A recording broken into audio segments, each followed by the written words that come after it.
Neville Goddard, 1952. The Creative Use of Imagination. Chapter 1. Your Infinite Worth. The purpose of these talks is to bring about a psychological change in you, the individual. Humanity, understood psychologically, is an infinite series of levels of awareness, and you, individually, are what you are according to where you are in the series. Consciousness is the only reality, and where you are conscious of being psychologically determines the circumstances of your life. The ancients knew this great truth, but our modern teachers have yet to discover it. There is only one substance in the world. Our scientists call it energy, while Scripture defines it as consciousness. We are told that the universe was caused by water, but if this is true, then it could not evolve into anything but water. But if the basic substance is energy or consciousness, it can be made to manifest itself as iron, steel, and wood, to name but a few. Man, seeing a variety of forms, thinks of numberless substances, but what is seen is only a change in the arrangement of the same basic substance, consciousness. Ephesians tells us that all things, when admitted, are made manifest by light. The word light recorded here means awareness, consciousness. The state the individual admits into his consciousness is the cause of one man being rich and another poor. The poor man admits to being in the state of poverty by saying, "I am poor," just as the rich man admits wealth by saying, "I am rich." Anything you, an individual, claim yourself to be good, bad, or indifferent, right or wrong, must be made manifest in your world. For by claiming this state, you have consented to its life. There is only one cause, and that is consciousness. Your consciousness is the center from which your world mirrors and echoes the state you presently occupy. Now, a state can be defined as all that you believe and consent to as being true. So if you want your world to change, you must determine what you want to accept and consent to as true before you can change it. To arrive at a certain definition of self, you must begin by uncritically observing your automatic reaction to an event, for your reaction defines your state. And you can, without getting out of your chair, rebuild your world by changing your level or state of being. This is done by observing yourself uncritically as you react to life. If you do not like the circumstances of your life, acknowledge its cause. Be willing to admit that the circumstances are only objectifying what you are conscious of, then change your consciousness and your world will change. If you react to that which is being objectified, you bind yourself to a certain level of awareness, but if you refuse to react, the thread is broken. Stop being conscious of something unlovely, for every unlovely thought causes you to walk in psychological mud. Rather, identify yourself with beauty, with love, the Christ in you, and you will ascend to the infinite level of your own being and change the circumstances of your life. Your state of awareness, like a magnet, attracts life. Steel, in its demagnetized state, is a whirling mass of electrons, but when the electrons are faced in one direction, the steel is magnetized. You do not add to the steel to make it magnetic or take anything away to demagnetize it. This same principle is true for you. You can change your world by rearranging your thoughts and having them travel only in one direction, and that is toward the fulfillment of your desire. Watch your reactions to life, for any change in the arrangement of your mind which can be detected by self-observation will cause a change in your outer world. It is important to learn to be passive to that which is unlovely and unacceptable to you. In that way, you are awakening the dynamic one within, and when you find your inner being, you will discover that the qualities you condemn in others are really in yourself. Then you will know the secret of forgiveness, for as you forgive yourself, the others are forgiven. All things, not just a few, are made manifest by the light, and everything manifested is light. The moment you consent to a thought, it is made manifest. It could not come into being unless you consented to its expression by being aware of it. The universe moves with motiveless necessity, as it has not motive of its own. Rather, it moves under the necessity of manifesting the arrangements of the minds of men. This teaching is to awaken you to your light, and the awakening begins by self-observation. If you have a secret affection for living in the mud of self-pity and condemnation, your world will mirror those feelings. But if you will rearrange your mind and live in the heavenly feeling of harmony and love, your manifested world will change. If, today, you would spend 5 minutes in uncritical observation of yourself, you would be surprised to discover how deceitful you are. It is a terrible shock, I know, but every shock of this type will let in the light of awareness, and life is an ever-increasing illumination. As the light comes in, you become more and more conscious of who you really are. There is only one cause for the phenomena of life. Only by observing your own consciousness can you discover the cause of what is happening to you. There is no greater tyrant than the belief in a secondary cause. Let that tyrant go by remembering the one and only substance, the only cause, which is awareness, and immediately change what you are aware of. Only by observing your reactions to life can you find yourself. And remember, as long as you react as you do, the same things must confront you, for all that you admit to is made manifest by your consciousness, and everything you manifest is your consciousness. Stop walking through the world in the mud and living in its basement. Your soul is made up of all that you consent to. Lose your soul on one level, and you will find it on a higher level, defined differently. Always examine yourself uncritically, for the moment you become critical, you automatically justify your reactions and associate yourself with the thing observed. Everything is individual. Collective security and collective starvation are terms approached individually. Learn to stand on your own feet and not on the feet of a group. You must free yourself, and the only way to do that is to awaken the Christ in you who is sound asleep. Think noble thoughts based on noble concepts, and they will pay great dividends, for you will rise in consciousness and transform your world. Give yourself your daily bread by giving yourself the opportunity to remember who you are. Never envy the good fortune of another, simply appropriate your own. Be transformed by the renewing of your mind by changing the ideas planted there, for you cannot change your thinking until you change the ideas from which your thoughts flow. Chapter 2. Take not the name in vain. Your individual state of consciousness is your level of being and attracts all of the events you encounter in life. Since your reactions determine what you are, any change in your outer world must be produced by your inner level of being. In the 7th chapter of the book of Mark, we are told, "Hear and understand.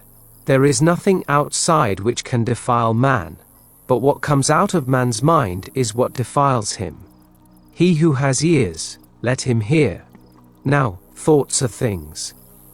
When you identify yourself with a thought, it outpictures itself as an act. If the thought is unlovely, it defiles you. Awaken and select only thoughts that contribute to the birth of your desire. You must constantly observe your dwelling place, for where you are psychologically is what you are. Your mood indicates your state, and you are always externalizing the state upon which you stand. The Upanishads, one of a class of Vedic treatises dealing with broad philosophic problems, states, "The soul, imagining itself into a state, takes upon itself the results of that state. Not imagining itself into the state, it is free from its results." Your soul is what you consent to. As you feel yourself into the situation of your answered prayer, you have entered a state, and your soul has taken upon itself the results of that state. If you do not enter the state, you are free of its lovely results. Accept an idea as true. Identify yourself with it, and it will outpicture itself in your world. But if you do not accept the thought and identify yourself with it through feeling, you are free from its results. You must become very selective and learn not to associate yourself with unlovely thoughts. In the Book of Kings, we are told how those who entered the temple brought something alive with them, such as an ox or bullock. These were used as burnt offerings. These sacrifice offerings are your body of suffering. They are the animals you must offer, called grievances. No matter what the grievance may be, you have not right to carry it around with you, and you cannot ascend in consciousness until all of your grievances are tossed on the altar and sacrificed. Only as you give them up will you find the holy water. Now, this holy water is not the church variety, but the symbol of the 12 aspects of the mind. When your mind is cleared of all of its cobwebs, grievances, the bowl of holy water is placed on the backs of oxen, and your disciplined mind serves you rather than you serving it. The bull symbolizes the mind in its wild state and must be tamed, washed in holy water, and clothed in soft raiment. When you enter the Holy of Holies alone and bathe in its waters, your mind is washed of all mean thoughts and cleansed. Begin now to associate your thoughts only with the good. Then that which proceeds out of your mouth, mind, will never defile you. I am is the self-definition of the infinite. Go and tell them that I am has sent me unto you. Awareness, I amness, is the only power of the universe. Its power makes you alive. If you say I am sick, you are. If you say I am secure, you are. Feeling yourself into a situation of a given state, you must take upon yourself the results of that state of mind. All things are made alive from a state of mind, and without the state nothing can be made, as you only resurrect the state from which you are identified. Where you are psychologically is what you are in reality. Therefore, if you catch yourself feeling sorry for yourself, stop it and start feeling happy. If you don't, you will identify yourself with the state of self-pity and outpicture it. Let the weak man say, I am strong. Don't wait until you become strong before saying this. If you feel weak in any sense, affirm, I am strong. And if you persist in that assumption, it will harden into fact. No one should ever take the name of the Lord in vain, for that name is I am. The righteous man is already conscious of being the person he wants to be. He never sins, but runs into the name, for sinning is missing his desired state, and righteousness is hitting it. I will set him on high because he knows my name. Assume the consciousness of being the one you want to be, and you will be saved from your present state. Your individual hunger can and will be satisfied when you run righteously into the state desired. This is done through the act of feeling. Feel happy and you are conscious of happiness. Feel married and you have consciously moved into the state of marriage. The thing desired must be felt before you are conscious of possessing it. Learn to say no to unlovely thoughts, rather than accepting them with passive indifference, for a soul must imagine himself into the act to taste the fruit of the state acted upon. Remember, consciousness alone is the cause of the fruit you reap, and the only explanation for its existence. There is no one to blame but self for all of the things that have happened, are happening, and will happen to you, as they could not come into your world unless you consented to them. Start now to consent only to lovely thoughts of fulfilled desires prior to their confirmation by your senses, and give up the animal instinct of suffering and bathing yourself in the feelings of hurt and self-pity. The psychological tongue is much like the physical one. If someone annoys you, turn aside and keep the tongue of your mind away from the sore spots of dislike, for your little mental conversations are the producers of your future. Sacrifice your body of suffering by giving it up and tame your mind. For we are told, blessed are the meek tame, for they shall inherit the earth. Clothe yourself with joy and good news, and you will walk into your Holy of Holies clothed in your immortal garment of love. There is a rhythm in your world which you cannot hear or see, and your aura is like no one else's. A bloodhound knows. If two odors were alike, no bloodhound could find you, but you are unique, one of a kind with your own special aura radiating your level of being. Don't judge auras for the simple reason that you have to see the aura of another through your own, and what you are seeing is only your assumption of the man. Complacency is a curse. Blessed are they that hunger and thirst after righteousness. Control your imagination with steady attention and dare to stand and be heard. Andrew is the disciple who symbolizes this aspect of mind. Pay attention to your thoughts and discipline them, so that they flow from the feeling of your wish fulfilled, for you are not awake until the outer you becomes placid and the inner you dynamic. Don't try to argue someone out of their misery. We are told to, let the filthy be filthy still, what is that to thee? Follow thou me. Man is given the power of the eye to think, and everyone is allowed to think for himself. All things, when admitted to consciousness, are made manifest, be they good, bad or indifferent. Dare to stand on your own by this teaching, and you will never again feel the need to justify failure. Chapter 3. Desire. As you are, so shall God appear to be to you. The priest will see God as the head of all celestial and terrestrial records. To a judge he is the great judge forever meting out punishment. To the Hottentot, God is the kind of chief he himself would like to be. So you see, men are forever creating God in their own image. God is God from the creation. Truth alone is man's salvation, but the God that now you worship soon shall be your God no more. For the soul in its unfolding evermore, its thoughts remolding, and it learns more truly in its progress whom to love and how to adore. Through this teaching, you will learn to outgrow your concept of God, for God changes not. Only your ideas of him change. Desire is your mainspring of actions, for you cannot move without desire.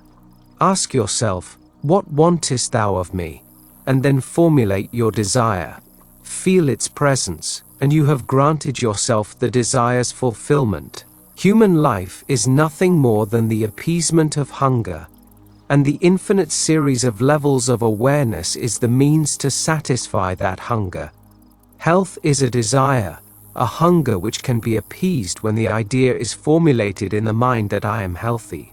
The same is true for wealth, peace, harmony or fame, for all of these are states of awareness. Identify yourself with the state desired. Persist in this identification, and because you and God are one consciousness, what you are conscious of, you outpicture. The cross is the symbol of suffering. There is no physical cross upon which a man was nailed, but a body of beliefs which a man wears. Except you deny yourself and lift up your cross and follow me, you are unworthy of me. Lift up your cross by raising your awareness, for your I amness is the creator of your world. As an individual, you move and live in time, but your true being is in eternity. Think of the vertical line of the cross as the line of being upon which there are unnumbered levels of awareness. Now, time cannot make you better or wiser. In fact, time cannot do a thing towards changing your level of being, for change is all on the vertical line where you move to higher or lower levels of your own being. Because change is imminent, we speak of it as infinite imminence, as nearer than near and sooner than now. The man you would like to be is imminent, he is nearer than near.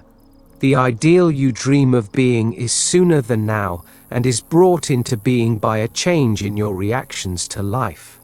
In the book of Revelations we are told, I will give to every being according to his work. The only work you are called upon to do is work on yourself. Start this work by observing your reactions to life. Remember, your future is not being developed, it already is. The time track is complete, as well as all of the events you can encounter. As you move up or down the level of your being, changes will occur in your life.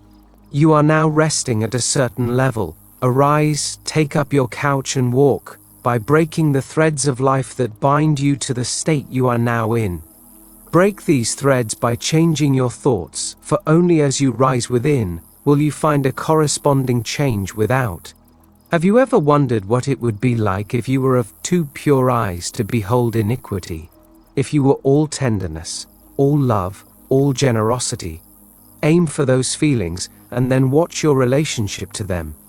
It is here, in the midst of the storms of life, that you work this law. If you identify yourself with an unlovely state, you will find yourself sinking into it.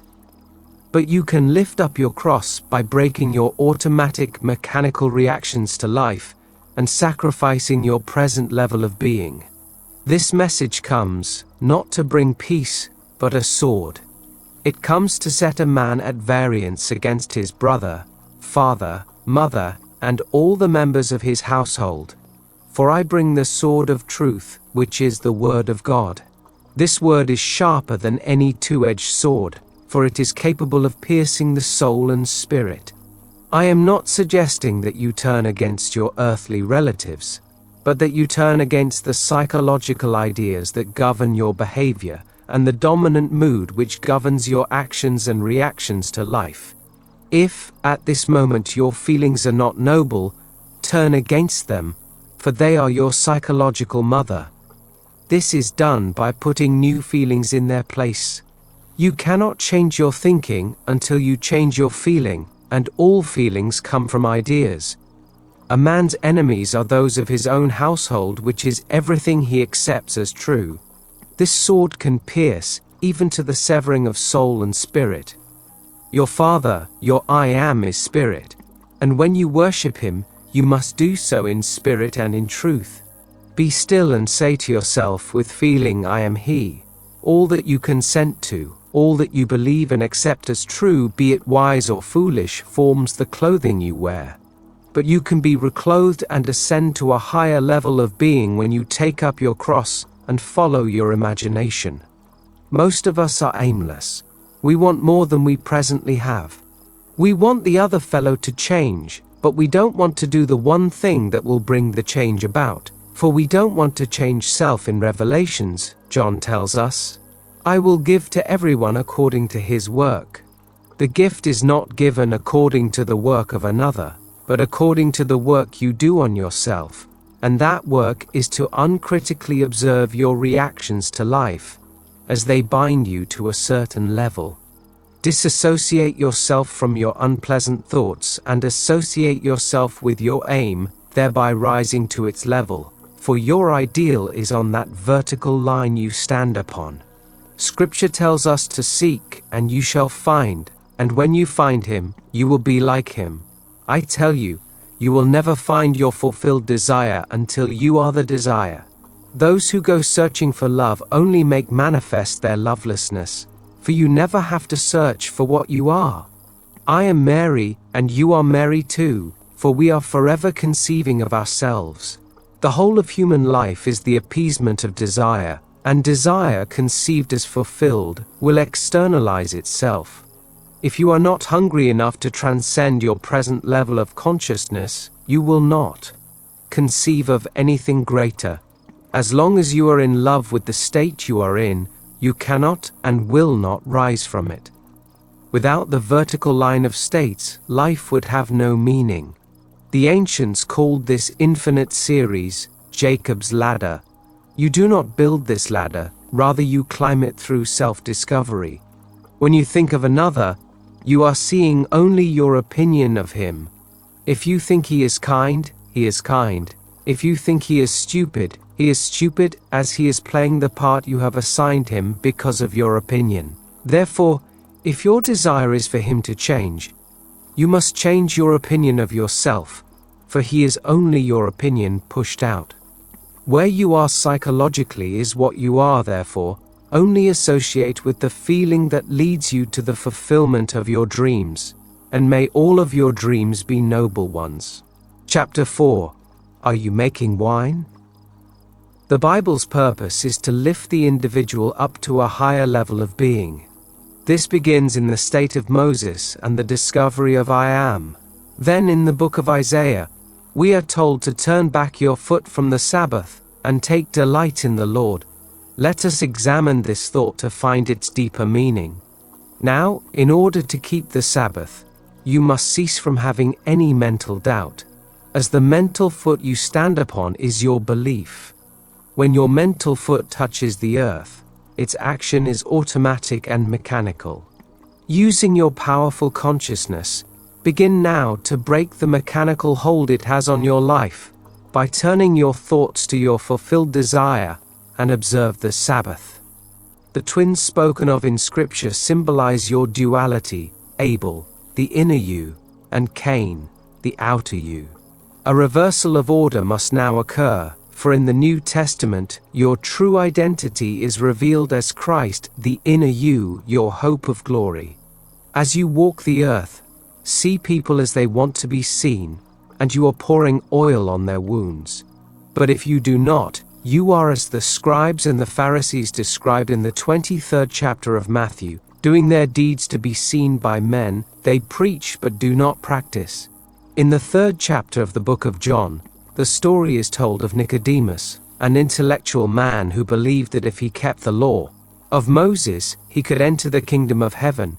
Yet he was told, "You must be born again, born of water and spirit." Here we see the difference between the intellect and wisdom. Keeping the law of Moses is not enough. You must experience a change in the level of your being, thereby giving you wisdom in order for you to know rebirth. Your inner talking is the breeding ground of your future, be it lovely or unlovely.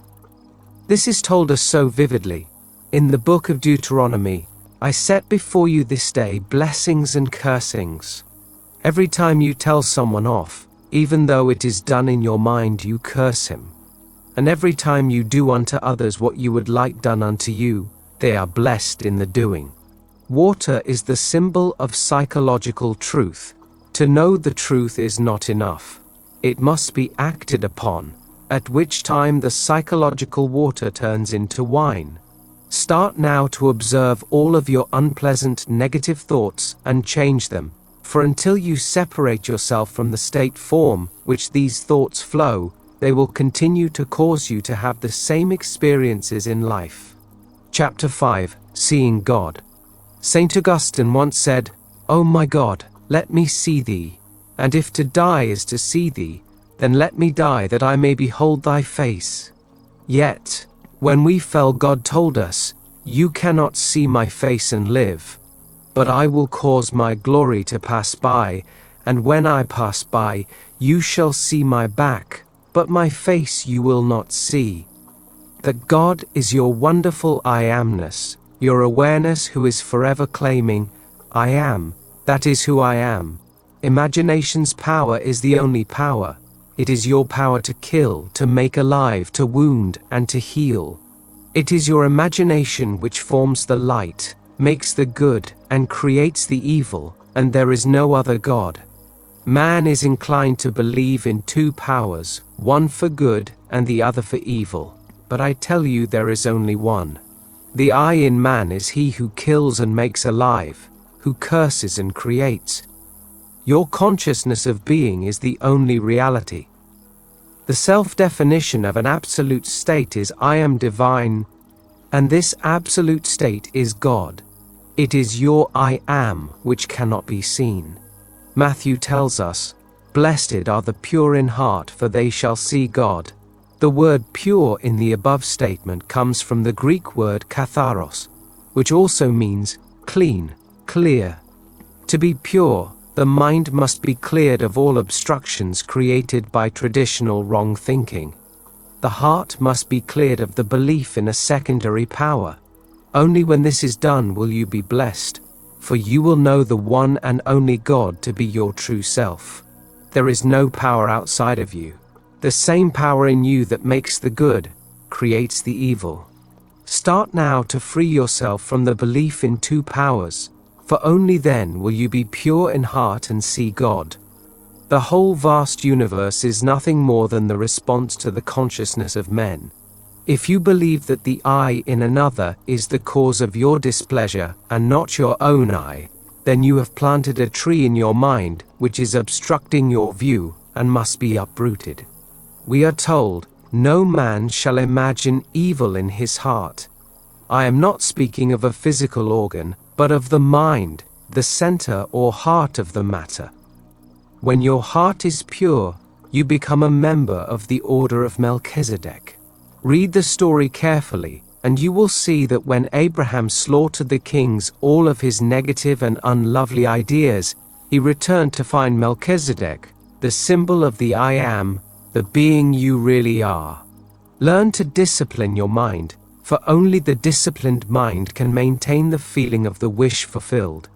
If what you had imagined has not come into being, it is because you have not severed the ties that bind you to the level where you now stand. You must break your mechanical reaction to life in order to change your life track. The only reason for this teaching is to encourage you and push you up the vertical line of the cross. It is very important for you to learn to be uncritical of yourself, for if you are not, you will justify your behavior, which will cause you to remain in your present state. But if you will stop being critical, you will stop the negative thoughts that bind you to your present state and move out of it into another. There are 3 ways to clear your mind of the trees of traditional wrong thinking and allow you to see God.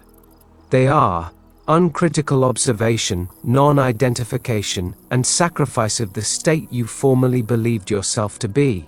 Man tries to see God by means of little pictures, but God can only be seen through belief in one power. Through uncritical observation, you will encounter your particular state. If you don't like the role the state requires you to play as it unfolds, stop reacting to it. Until you reach the point where you no longer react, you are not pure enough to see God.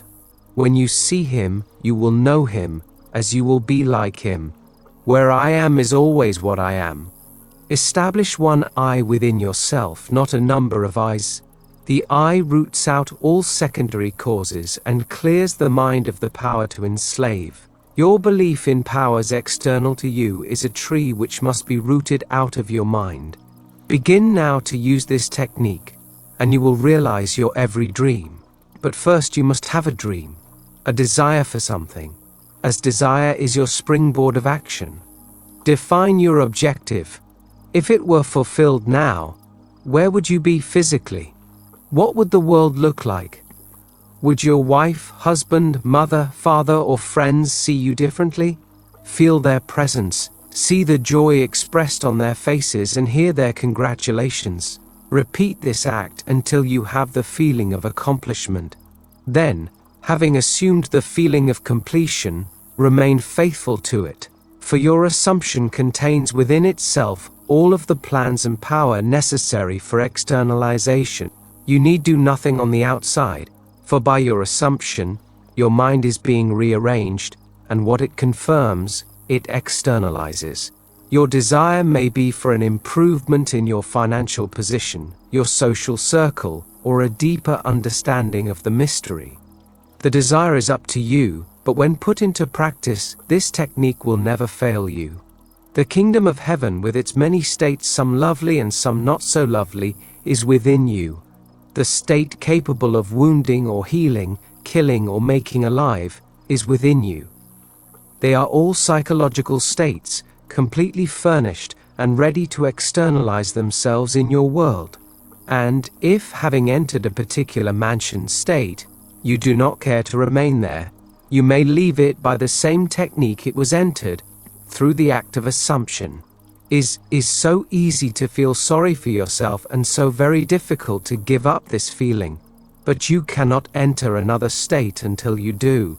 No one can uproot the weeds of self-pity or the trees of so-called second causes for you. You must uproot them yourself. God put Adam in the garden to tend and keep it. As Adam you fell asleep, but when you awake, you are Christ, the power and the wisdom of God. Start now to observe your reactions to life, and do not allow yourself to become identified with any unlovely state. Sacrifice your little hurts, your grievances, and belief in secondary causes. Then you will be blessed, for you will be pure in heart and see God. Awake. Test yourself, and you will discover that the fault you see in the other exists in you. Turn to self, and you will find the Christ in you who is your hope of glory. Chapter 6. All is consciousness. Blessed are you when your mental comprehension has been enlarged by the removal of the trees of traditional wrong thinking. For only then will you know that all is consciousness, and consciousness is all. You will know that any secondary cause is a tyrant, and if you believe in an outside power, you are fighting a losing battle. Emerson once said, "Man surrounds himself with the true image of himself, as every spirit builds for itself a house beyond its house, a world beyond its world. What you are, that only you can see. Therefore build yourself a world as you would like it to be, a world beyond the world now visible to you. The world you desire exists, and you will unfold itself in great proportions when you, all spirit, surround yourself with the true image of yourself as you would like to be. Think of your world as a canvas with the pictures painted there by the arrangement of your mind. Your I amness consciousness has already arranged as many patterns for your canvas as there are people walking on earth. Turn to yourself and, claiming that your desire exists, feel yourself move right into its center. Then paint your canvas of consciousness. Everything is there at your disposal. It's really up to you and the intensity of your desire. Always look to self, for your consciousness is the sole cause of the phenomena of your individual life. Perhaps you have imagined something which never came to pass and you feel that you failed. But I tell you there is only one cause for failure, and that is absence of the feeling of naturalness. It takes time for an assumption to become a fact, and a desire is fulfilled proportionate to the degree of naturalness of the feeling of possession. If something does not feel natural to you, it is not your nature. To ask in my name is to ask in my nature or character. Therefore, when you ask, you must feel you already are that which you are seeking. Whatsoever you desire, when you pray, believe that you have received it, and you will. It is important to feel yourself right into your wish fulfilled, for consciousness is the only reality, and everything you see is nothing more than an outpicturing of a state of consciousness. It is stupid to seek a thing before you establish its cause. An effect depends upon a state of consciousness, and you cannot find the effect without being its cause. And if you do not feel the naturalness of the desired state, you cannot externalize it, for consciousness is very observable. Ask yourself how long you have been conscious of being what you want to be. To what extent do you feel its reality now? Matthew tells us, "O you faithless and perverse generation, how long shall I be with you? Do you have faith in what you are conscious of? I hope so, for without faith it is impossible to achieve anything. It is the substances of the thing hoped for, and the cause of all phenomena." The word perverse means to turn the wrong way, without aim, fixity, or one-pointedness of purpose. When the latest headline or news bulletin can turn you from your desire, you are perverse and fail. But if success is your goal, its mood must be worn until the feeling of being successful is so natural you cannot turn away from it. On the other hand, importunity means brazen impudence. If you will so persist in your assumption, your brazen impudence will not allow you to accept the evidence of your senses when they deny your assumption, but will rearrange the substance called life into the pattern of your assumption. This world moves with the necessity of molding and manifesting the arrangement of the individual's mind. It is important to persist until fulfillment becomes your nature. Changes begin to occur at their moment of naturalness. Jacob told the Lord, "I will not let you go until you bless me." As Jacob, you may wrestle through the night with an idea, and all ideas come down from heaven to take flesh. If you will not take no for an answer but persist in the feeling of your wish fulfilled, you will be blessed with its externalization. Scripture tells of a man whose child is dead. Yet when he went to the man of God and asked that the child be made alive once more, it was done unto him. Your ideal, be it for success, health, romance, money, or fame, is your child who is dead. But, if you will believe in its life, and walk in the assumption that you are successful, healthy or wealthy. If that is your desire, your child which sleepeth will rise from the dead state and be made alive in your world. The parable is told of a judge who, it is said, feared not God nor regarded man. Within you there is such a judge who will give you anything you ask for if you will be just as persistent as the widow in the story.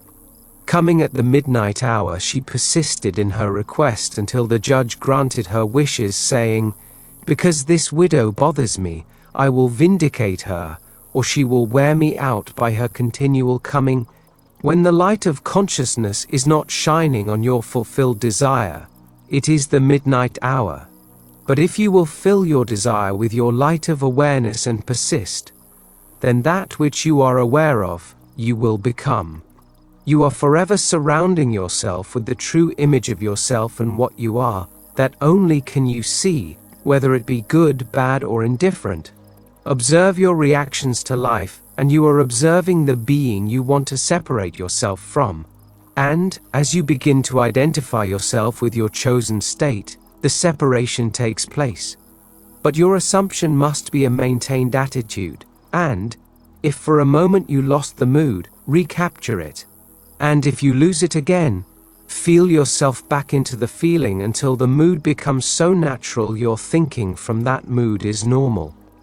The great failure of most truth students is that they are perpetually constructing but deferring their occupancy. When entering your desired state, feel its presence surround you like an answered prayer. Then become so one with the state that your thoughts flow from it. Persist in viewing your world from that state, and it will harden into fact. You and you alone determine the time for the state to externalize itself. If your mind is so disciplined that it cannot be turned or diverted, your heart's desire will be outpictured on your screen of space. But if you believe in any secondary power, your belief will cause its delay. Your awareness is the power of the word. It is divine, not divisional. There are not two I ams but one I am, standing on many levels. Desire, claiming fulfillment now, wrestles as Jacob. But when the fight is over desire, as Israel, is born. You may think your name is John Brown or Mary Smith, but our real name is I am, and your dominant mood is your nature. Divorce a mood and assume a new nature. Persist in your new relationship, and you will bear its children, as new phenomena appear to bear witness to your creative inner I amness. Only if you lack importunity and constantly return to the mood you are attempting to divorce yourself from, will failure occur. Desire is hidden identity. What you want, you already have. If you acknowledge as fact that you are already what you desire to be, and will not be diverted, but maintain your importunity by walking in the mood of fulfillment which now dominates you, no power on earth can keep you from expressing it. But you must feel yourself right into the situation of the answered prayer. For only by believing that you already have it will it appear. Anyone who prays successfully is himself the springboard of action and the one who grants the prayer. There is not other being to grant it.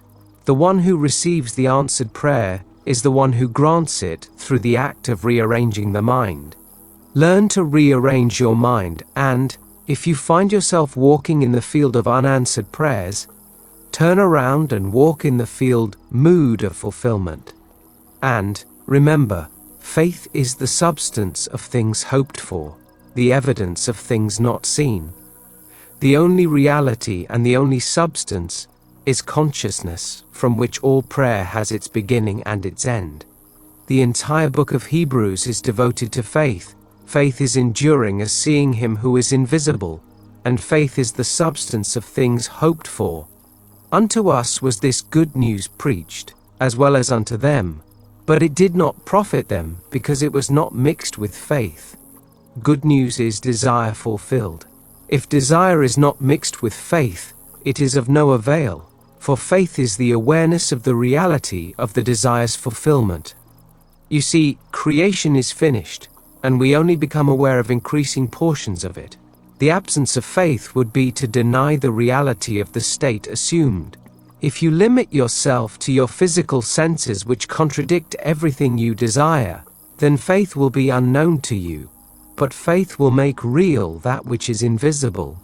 The being you would like to be, though invisible, will unveil itself, and become visible for all to see when you walk in the faith of its reality. Chapter 7. Righteousness. If you have an objective and fail to achieve it, you have sinned, for you have fallen short of your desire. But if you have no desire, you are incapable of sinning. The righteous man, however, being conscious of already having fulfilled his objective, cannot sin. In the book of Daniel, we are told to break off your sin by righteousness. This has nothing to do with any church or ritual, for righteousness is right thinking. In the book of Genesis, the story is told of Jacob's desire to increase his wealth. Lifting his eyes in a dream, he beheld the spotted lambs, the ring-striped goats and cattle. Then he said, I will hold on to my righteousness and not let it go.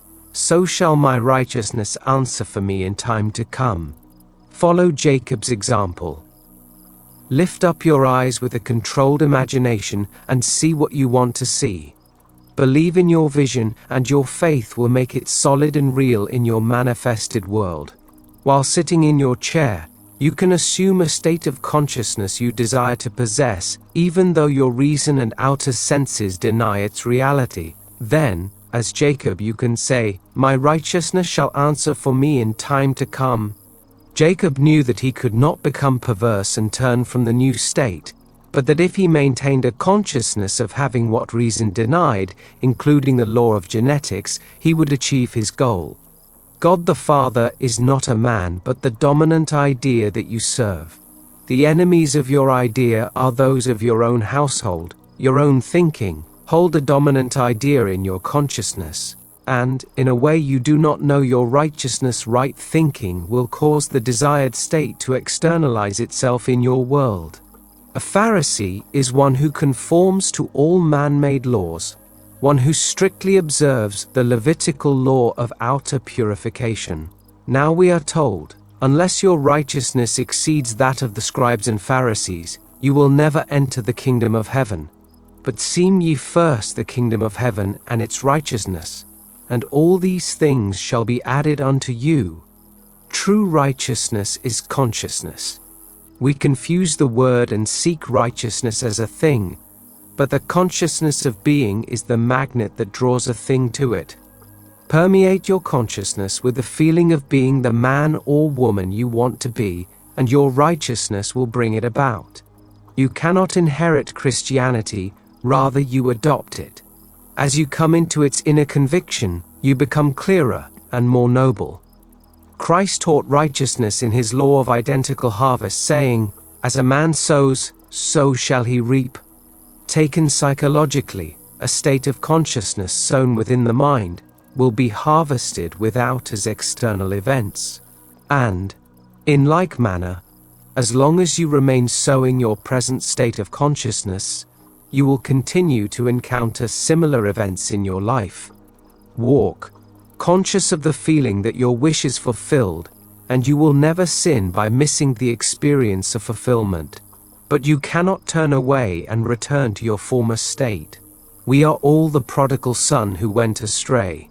But we are told that when he came to his senses, he turned around and entered his father's house, at which time he was given the fatted calf, the robe, and the ring.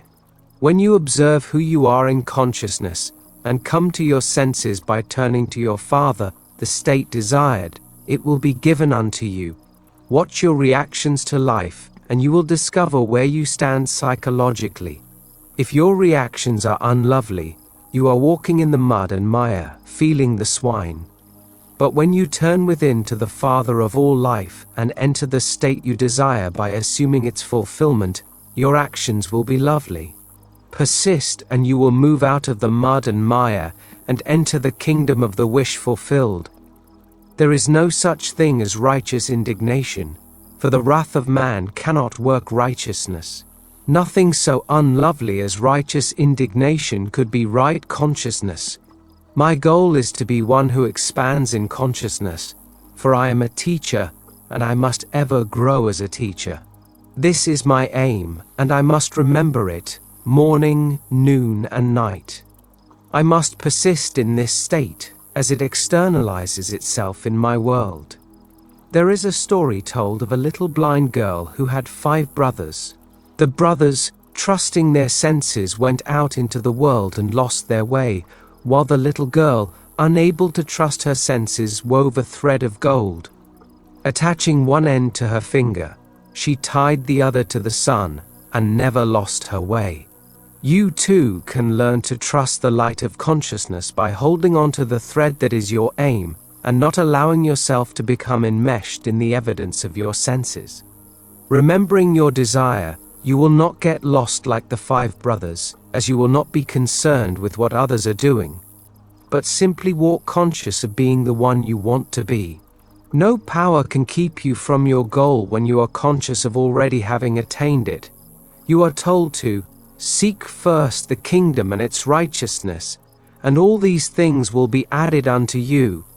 The kingdom of heaven is within you. Turn within, and you will find the power to produce what nature and your outer senses deny.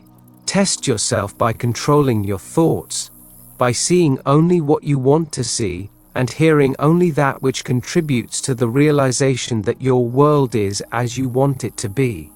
If you will keep controlling your world in your imagination until the one sensation crowds out all other ideas, your right consciousness will answer for you, and your dream will become your reality.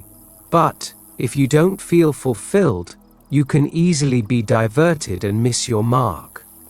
The Bible's teaching is one of rising higher and higher in consciousness until rebirth occurs. There is but one purpose in life, and that is to rise higher and higher on the vertical bar of the cross. Knowing the state you desire to express, walk as though you are now expressing it. No man, having put his hand to the plow, looks back. In other words, once you have moved into the new state, do not look back at the old state, or you will become as Lot's wife. She looked back and was turned into a pillar of salt, which is a preservative. The moment you look back at your former state, you re-enter it, as all states exist, preserved in your imagination, and ready for occupancy. The kingdom of heaven is a higher state of awareness, a step above where you now stand, and each higher level is reached by a change of attitude for the better.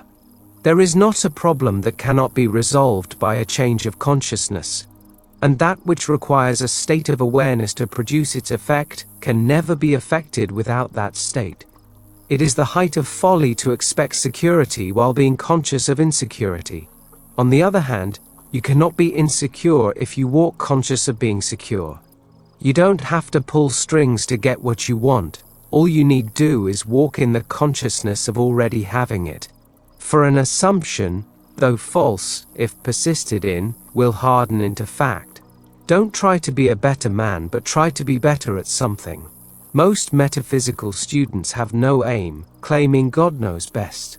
But I ask you, how can this be when you and God, your Father, are one? Human nature wants the thing to come first with belief to follow.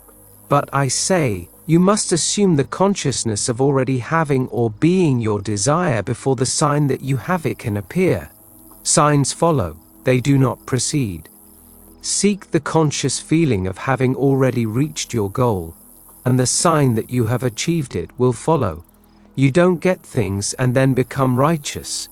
Righteousness is right seeing. Always claim the level above the one you are now on by dying to your present level, for your Father's house has many mansions. Let go of your present mansion and reach for the one you seek. Chapter 8. The Perfect Will of God. Understood psychologically, humanity is an infinite series of levels of awareness, and the individual is what he is according to where he is in the series. In the book of Romans, Paul urges us to be not conformed to this world, but be transformed by the renewing of your mind, that you may prove what is good and acceptable, the perfect will of God. In other words, do not look at the external world and call it reality, but break its spell by transforming your thinking. But you can't change your thinking until you change your ideas, for it is from ideas that you think. Remember, your level of awareness attracts life and is the sole cause of the phenomena you observe. To be aware is to do the will of God, whose name is I Am. Always being aware, what you are aware of is what you are. I am aware of that which I am. Think of an infinite scale of values as I am, with your desired state just above where you now stand. God speaks to you through the language of desire. When you wish to ascend, it is because God is speaking, calling upon you to surrender yourself to the feeling of already being what you want to be. Let go of fear, limitation, and doubt, and subject yourself to the will of God.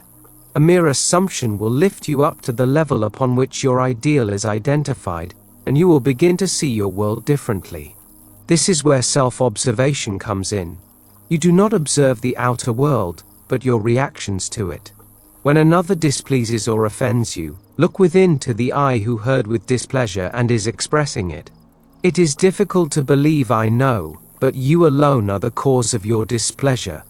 A lady I know thought her employer was a monster and impossible to please.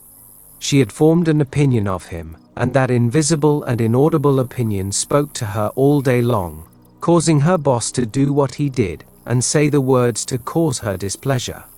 Being a gracious lady, and willing to change her feeling of I, she heard her boss praise her, and she thanked him for his praise. The moment she found herself returning to the old role of criticizing him, she stopped the thought and put on the new record of praise, thanks and congratulations. Within 24 hours, the new record externalized itself, and when she resigned a year later, her boss begged her to stay and told her that if she ever wanted to return, the door was always open to her. Your inward conversations are the breeding ground of all your future action. Morning, noon, and night you are carrying on internal arguments. When you catch yourself, break the habit by consciously creating new thoughts, thereby making a new record to externalize itself in your future. God's will is I Am. His will is always being done, for it is the power which resurrects and makes alive. There is no transforming power in time, only transformation of the moment. If you are having difficulty with another, look into self, for it is the I called you who is speaking to you as a thought. Listen carefully to what you are saying to yourself, and you will discover where the difficulty lies. Let me now define self or soul. It is that which you believe, feel, think, and consent to. You may consent to the belief that you have been mistreated, that you are dumb, or they, in their cruelty, are causing your displeasure. If you do, your consent forms your level of being and attracts your life, be it good, bad, or indifferent. Your soul cannot be changed by joining churches, synagogues, or groups. You must turn to self, the inner I you know so well, as it is he who attracts those who mistreat you and determines every little detail of your outer experience. If you have a secret affection for your conflicts, you cannot be helped, but when you consent to be otherwise, then you can change. Subject yourself to the will of God by first knowing your ideal, then yielding to it by doing in your imagination what you would do physically if your desire were realized. Once this is clearly defined, repeat the act over and over again until you feel affected by it and its fulfillment possesses your mind. When the idea is so firmly entrenched and your thoughts flow freely from it, watch, for you will have a change in your external world. Become pure in heart by purging your mind from the belief in powers outside of yourself. Then, believing that consciousness is the only reality, weave yourself into a new state of awareness, for your world is your house, your state of consciousness externalized. Clean house by observing your thoughts. When you first begin to do this, you will discover most of your thoughts are unlovely. But as you learn to passively think of people you dislike, your thoughts will lose their unloveliness, and with a mind filled with joy and thanksgiving, you will ascend Jacob's ladder of self into the kingdom of love. When you have carefully defined your desire, completely and utterly yield to it, then try and remain faithful to the new idea you have entered. In the beginning you may not succeed, but don't condemn yourself. Simply return as many times as necessary until the feeling becomes so strong, your thoughts habitually flow from the new state. This teaching is not for the weak. It is not for those who seek escape from life or want to point their finger of blame at another. To find the Christ in you who is your hope of glory, you must be willing to test yourself. I tell you, He is your I who calls all men and manifestations to you. Life is easier when you can blame another, but I urge you to pray, not for an easy life but to become a stronger man. The one who is bearing witness to your thoughts is the cause of your misfortune, not the other fellow. Be transformed by the renewing of your mind, and you will prove the good and acceptable word of God. Would it be acceptable to you to be lifted on high? That is the will of God, which will not turn back until He has executed and accomplished the intents of your mind. You are doing God's will when you identify yourself with your desire, and, if you believe your claim, you are righteous, and your world will outpicture your righteousness. But if you do not believe, you will miss your mark and die in your sins. The only escape from the life you now lead is by a radical psychological transformation of self. This is done by defining your I with your desire, then changing your thoughts until their effect possesses your mind and your I resides comfortably in the new state. Remember, your level of being attracts life, and unless the level changes, your history remains the same. Let your present level die by subjecting your entire being to a level beyond it. Try it. It really is not difficult to do. Remove the hold that past wrong emotional reactions have upon you by reviewing the experiences and changing them. This is done by rewriting the experience in your mind and saying what you should have said and doing what you should have done at the time. Let this corrected picture slip back into the subconscious as you resolve not to make the same mistake again. By repetition of this technique, you will rid yourself of all feelings of hate, resentment, and other emotional disturbances which cling to your memory. And, to the degree that you release yourself from these destructive feelings, you will free yourself from their power to attract ill health and wrong results for you. Relaxation of the body plus passivity of the mind and fixation of attention on the objective desire equals fulfillment of the objective. Anxiety has no creative power. In this school of educative darkness, consciousness whose origin is in eternity provides the power for your experiences in time. So, test yourself, for in this teaching there is no room for failure. Chapter 9. Be ye doers of the word. In the book of Hebrews, Paul tells us to rest in the Lord. Why? Because the man who rests in the Lord is transformed into the image in which he rests. If my aim is to be a good teacher and I rest in that feeling, I will be transformed into that image. Unfortunately, most of the states in which men rest are negative. Feeling insecure, you will rest in the conviction that the world owes you a living. Feeling hurt, it is easy to rest in that grievance until your mood becomes natural. You may condemn the state and believe others to be its cause, but through your feelings of being hurt, you will be transformed into the very image of the state you condemn. And if someone seems to cause you displeasure, remember, there is no other. The state in which you rest is causing you to listen to silent and invisible conversations. Although the words are heard by you and you alone, they act as magnets and draw to you the circumstances of your life. Be ye doers of the word and not hearers only, deceiving yourselves. Every meeting I share with you the knowledge I have gained through personal experience, but I cannot make you put this knowledge into practice. As a teacher, I demand results. As a student, I urge you to test this truth, for if it is true, it will prove itself in the testing. In the 25th chapter of the book of Matthew, the parable is told of the servants who were given talents by their master. One was given 5 talents, which he increased to 10. Another 2 talents were given, which were increased to 4. And when the third received his 1 talent, he buried it, thereby never allowing it to increase. When the master returned, he rejoiced at the increase he was shown by the first 2.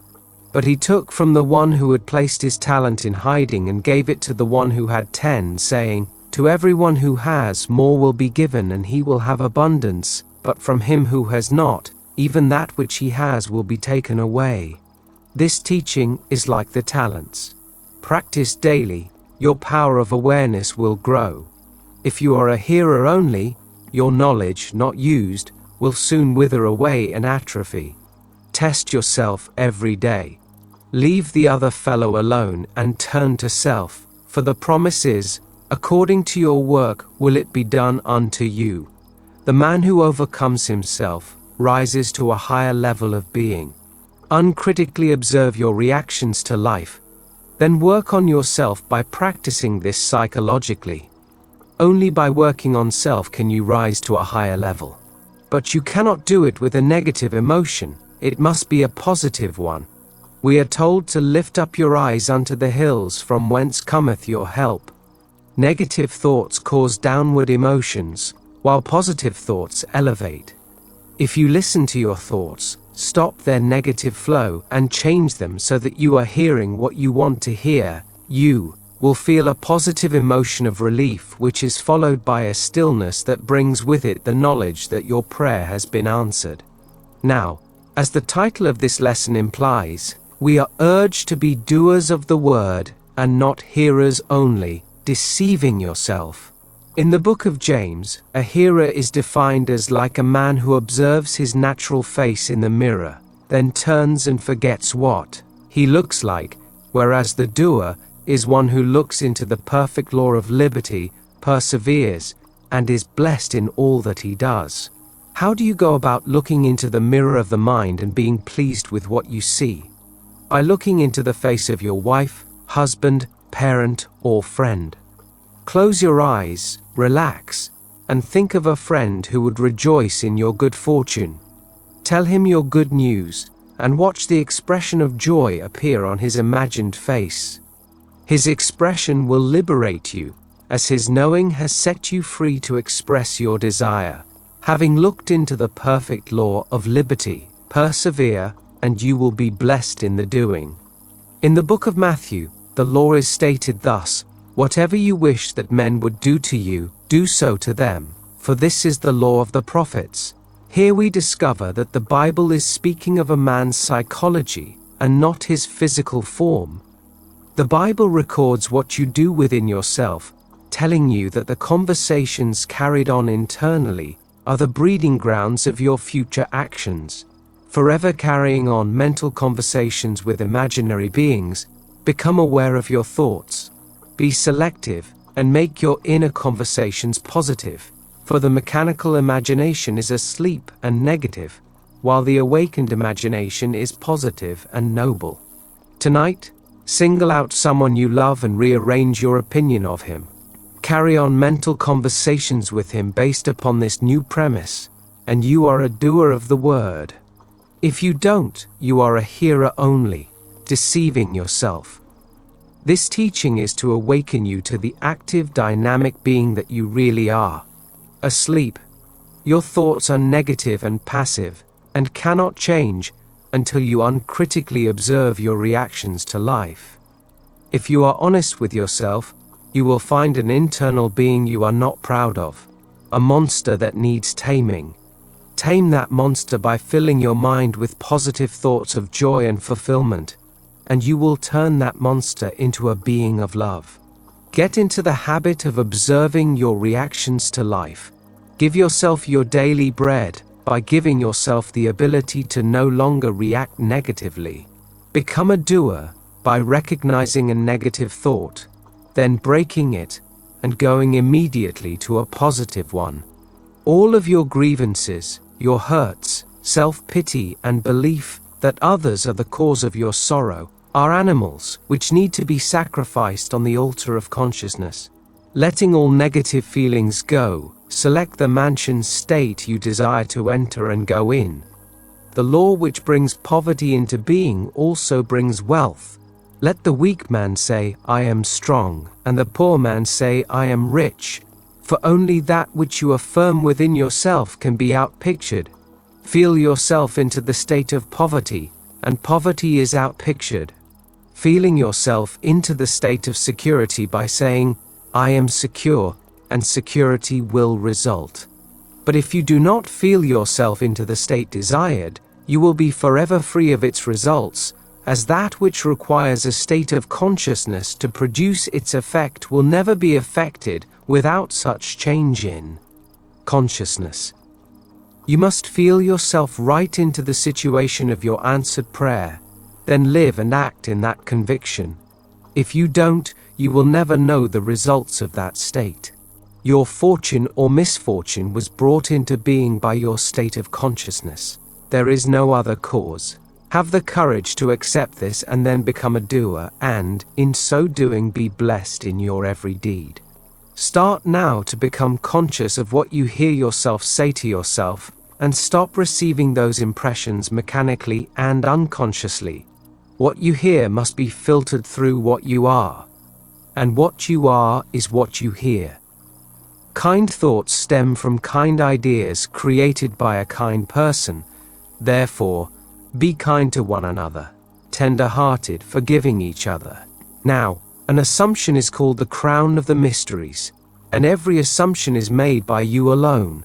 The world you see depends not so much on what is there, as on the assumption you make when you look at it. The talent entrusted to you is your power of conscious assumption. Don't bury it.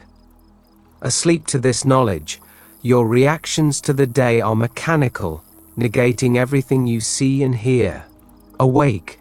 Become conscious of what you are doing and saying to yourself, and rise in consciousness by controlling your thoughts and making them positive, kind, loving, and fulfilling ones.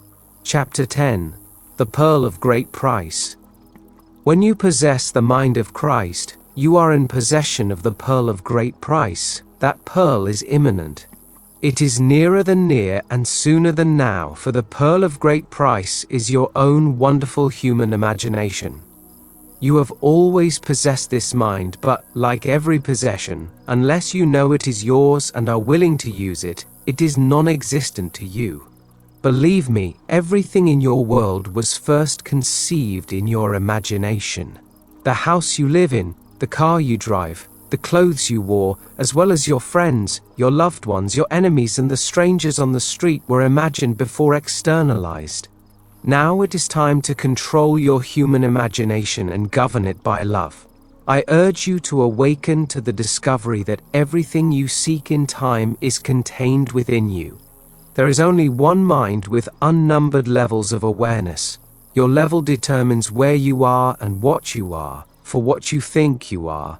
This mind is not something detached from you, but your own lovely imagination, the body of the Father, and the only redemptive power in the universe. It can save you from your present state or bind you to it. Christ is defined in Scripture as the power of God and the wisdom in you as your hope and glory. All things are made by this power. Without it is not anything made that is made, for Christ, who is your own wonderful human imagination, is yourself. Looking with the human eye, you see a world outside and seemingly independent of your perception. But when you view the world through the eye of imagination, you understand its meaning. Turn within and test yourself, and you will discover that you are your own savior. Then you will begin to assert the supremacy of your human imagination. You will cease to bow before the dictates of the world without, and start to put your dreams into effect. A tamed man is one who is self-disciplined. Tame yourself by observing yourself. Are you wasting your strength in negative emotions? If so, then discipline yourself out of the muck and mire you have been living in and rise, with your disciples, into a state of joy and the body of love. Do this, and you will have found the pearl of great price. In this world, you appear to be a man or woman of flesh and blood. Your father, mother, sisters, and brothers are known. But I tell you, you are far greater than the greatest man on earth, for you are Jesus Christ. Imaginative love is sleeping in your body of flesh. Awaken the love that you are by claiming that your mind is Christ. Claim your pearl of great price, for it is the key that will unlock the treasure house of heaven. With your mind as Christ, you will discover that you are no longer capable of thinking unlovely, negative thoughts, and will have not desire to retaliate. The Bible is your biography, for you are Jesus, the great Jehovah of the Old Testament, who finds fulfillment in the New. Using the mind of man, you are asleep. It is time to awaken to cast off the mind of man who says, I can, I was, or I will be, and assert your divine inheritance. Which is the mind of God who says, I am. Nothing is impossible to God, and nothing is impossible to you when you claim to be the mind of God. This world is like a machine where its actions and reactions are automatic. Separate yourself from this machine-like mind and use your wonderful human imagination to rise to higher and higher levels of your own being. If you do not like the events of your life, change them by controlling your imagination. When you know what you want, ask yourself where you would sleep if you had it. What would your world look like? Would a friend be happy for you? With the answers to your questions filling your mind, fall asleep in your desired place.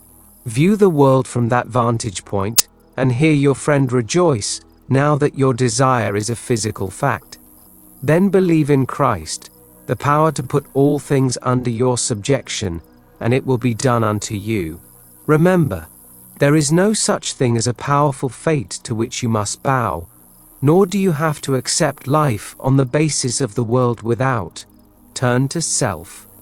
Claim your pearl of great price, and remember, what seems to be, is to those to whom it seems to be, and is productive of the most dreadful consequences to those to whom it seems to be, even of torments, despair, and eternal death.